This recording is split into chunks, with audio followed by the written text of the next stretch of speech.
المؤمنات مومن عورتیں کہاں سے آئیں؟ جی اب پھر وہی بات ہو رہی ہے کہ اے محمد صلی اللہ علیہ وسلم جب آپ کے پاس مکہ سے کوئی عورت ہجرت کر کے ایمان کی حالت میں آئے تو آپ کیا کریں؟ یبایعنک، یہ کہ آپ ان سے بیعت لے لیں، علی اس بات پر۔ اب بیعت لینا کیا ہے؟ وعدہ لینا، ٹھیک ہے، وعدہ لینا۔ آپ صلی اللہ علیہ وسلم نے کسی عورت کا ہاتھ اپنے ہاتھ پہ کبھی نہیں لیا، یہ بات یاد رکھیں۔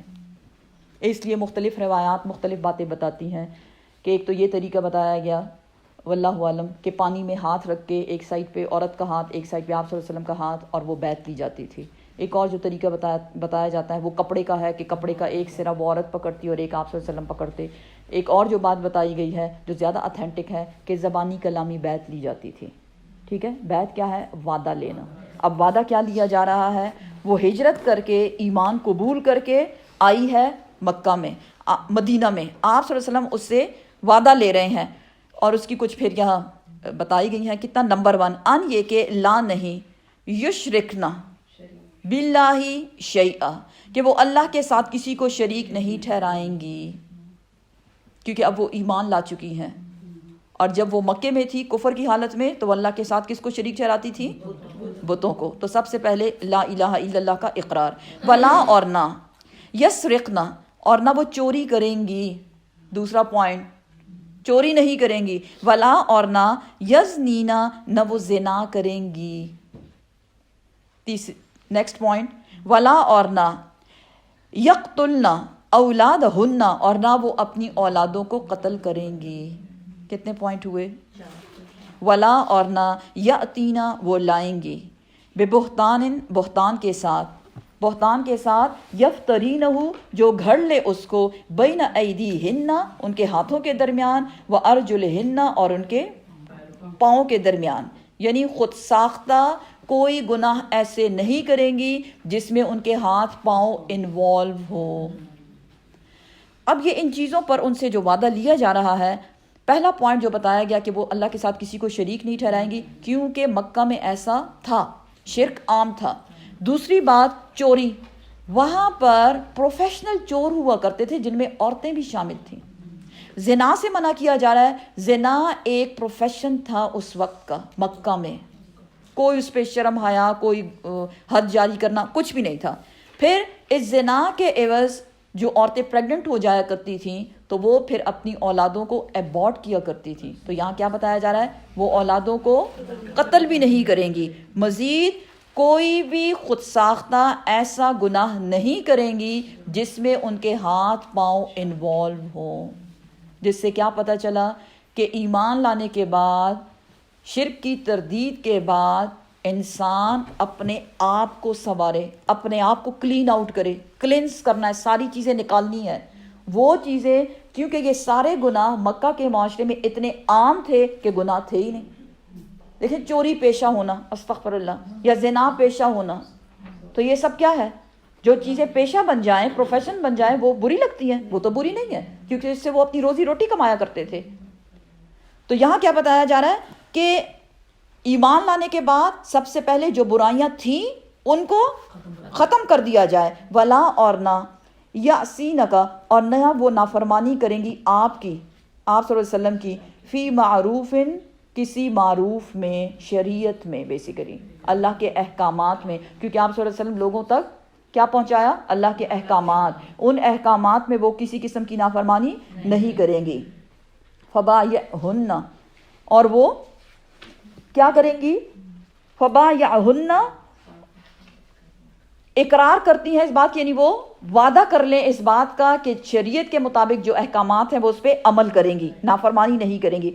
وَاسْتَغْفِرْ لَهُنَّ، اور اے محمد صلی اللہ علیہ وسلم ان کے لیے استغفار کی دعا کیجئے۔ سبحان اللہ، یعنی نبی کے پاس ایسی لوگوں کا آنا جو اتنی گندگی میں تھے، لیکن جب وہ ایمان لے آئے تو اللہ سبحانہ وتعالی نے ان کا وہ سب کچھ گندگی صاف کر دی، ڈیلیٹ ہو گیا سب کچھ۔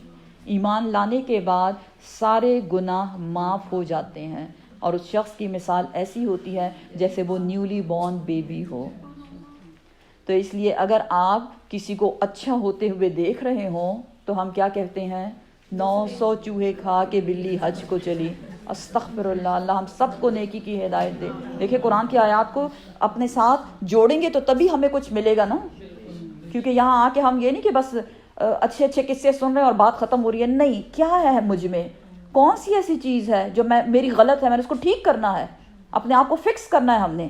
تو یہاں کیا بتایا جا رہا ہے؟ ان کے لیے استغفار کی دعا کریں اللہ سبحانہ و تعالیٰ سے. ان اللہ, بے شک اللہ سبحانہ و تعالیٰ غفور, بخشنے والا ہے, اور رحیم, رحم کرنے والا ہے.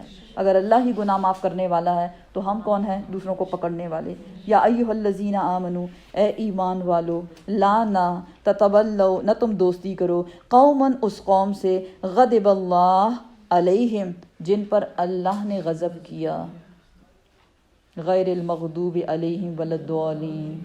کیا بتایا جا رہا ہے؟ وہ لوگ جنہوں نے اللہ کو غضبناک کر دیا, اللہ کو غصہ دلایا. کون لوگ ہیں جو اللہ کو غصہ دلاتے ہیں؟ یا اللہ کو غصہ کب آتا ہے؟ جب اللہ کے سب سے زیادہ غصہ جو ہے وہ شرک پر ہے. اس لیے اللہ سبحانہ و تعالیٰ شرک کے سوا جو چاہے معاف کرے, لیکن شرک کی معافی ہے ہی نہیں. قرآن بتاتا ہے کہ آسمان پھٹ پڑے, زمین شق ہو جائے, پہاڑ چلنے لگے جب انسان اللہ کے ساتھ کسی کو شریک ٹھہراتا ہے. اللہ کو اتنا زیادہ غصہ آتا ہے. تو وہ لوگ جو اللہ کو غصہ دلاتے ہیں ان سے دوستی نہ کرو. کیوں؟ کیونکہ پھر تمہارا انسان دوستی کس سے کرتا ہے؟ جی, جو ایک جیسے عمل رکھنے والے, ایک جیسا انٹرسٹ رکھنے والے ہوں. تو کبھی اوور کانفیڈنٹ نہ بنے کہ بھئی ہم نے تو, ہماری بڑی زبردست تربیت ہوئی ہے اور ہمارا ایمان کا لیول تو بڑا ہائی ہے, ہم تو جس سے بھی دوستی کر لیں مجھے فرق ہی نہیں پڑتا. فرق پڑتا ہے. ٹھیک ہے نا, کیونکہ ایمان کا لیول جو ہے وہ بھی اوپر نیچے, اپ اینڈ ڈاؤن اس طرح سے ہوتا ہے. تو آپ کے ایمان کا لیول کب اپ ہوتا ہے؟ تھرسڈے کو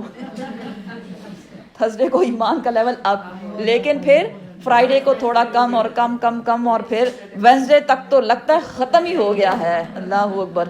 اللہ ہم سب کو نیکی کی ہدایت دے. نہ تم دوستی کرو ایسے لوگوں سے جنہوں نے اللہ کو غصہ دلایا, اللہ ان پہ غضبناک ہوا. قد تحقیق یئسوا, وہ نا امید ہو گئے ہیں, من الآخرہ, آخرت سے.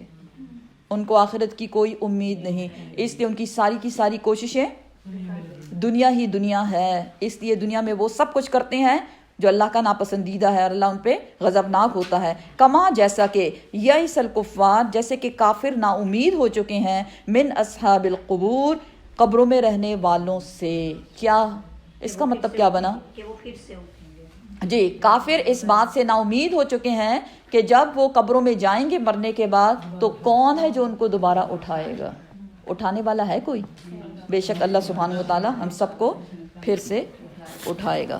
تو ایسے لوگوں سے بھی دوستی نہ کرو جو